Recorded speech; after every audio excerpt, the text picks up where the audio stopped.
Janasena party బలోపేతంపై అధినేత పవన్ కళ్యాణ్ ప్రత్యేక focus పెట్టారు. క్షేత్రస్థాయిలో కార్యకర్తల సమస్యల పరిష్కారమే లక్ష్యంగా జనసేన చర్చా వేదిక అనే సరికొత్త వినూత్న కార్యక్రమానికి శ్రీకారం చుట్టారు. నియోజకవర్గాల వారీగా ఈ వేదికలను ఏర్పాటు చేసి నాయకులు కార్యకర్తల మధ్య సమన్వయం పెంచడమే కాకుండా స్థానిక సంస్థల ఎన్నికల్లో కూటమితో కలిసి అఖండ విజయమే లక్ష్యంగా క్యాడర్ను సన్నద్దం చేస్తున్నారు.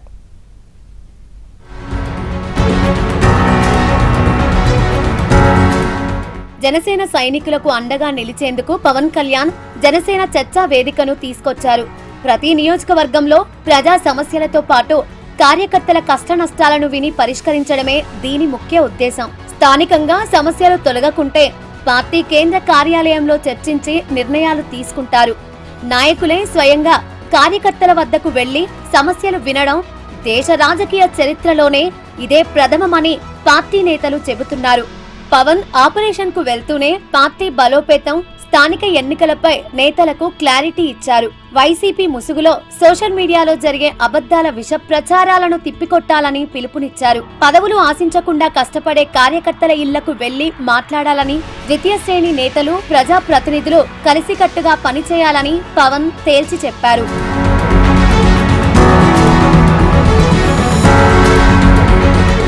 అధినేత ఆదేశాలతో ఏలూరు జిల్లా కైకలూరులో చర్చా వేదికను మంత్రి నాదెండ్ల మనోహర్, ఎమ్మెల్సీ పిడుగు హరిప్రసాద్ ప్రారంభించారు.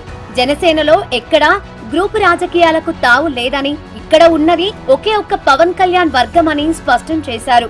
పార్టీ పరంగా ఏ కార్యక్రమం చేసినా కూడా మనందరం కలిసే చేసుకుంటాం, ఒక కుటుంబంలాగా చేసుకుంటాం. మనం ఇక్కడ ఒక నాయకత్వానికి మనం ప్రాధాన్యత ఇచ్చాం, గ్రూపులకి ప్రాధాన్యత ఇచ్చాం అనే భావన దయచేసి ఎవరిలో కూడా కలగకూడదు. జనసేన పార్టీలో ఏ గ్రూపు ఉండదు. జనసేన పార్టీలో ఓన్లీ పవన్ కళ్యాణ్ గారి వర్గం తప్ప వేరే వర్గమే ఉండదు. దాన్ని మీరు గుర్తుపెట్టుకోవాలి. అభిమానంగా కొంతమంది కష్టపడి ముందుకొచ్చి స్వార్థం లేకుండా వాళ్ళు సంపాదించుకున్న 4 రూపాయల్లో పాపం ఫ్లెక్స్ కట్టుకుంటారు, 10 మంది కలిసి బైక్ ర్యాలీలు చేస్తారు, అభిమానంగా దండలేస్తారు.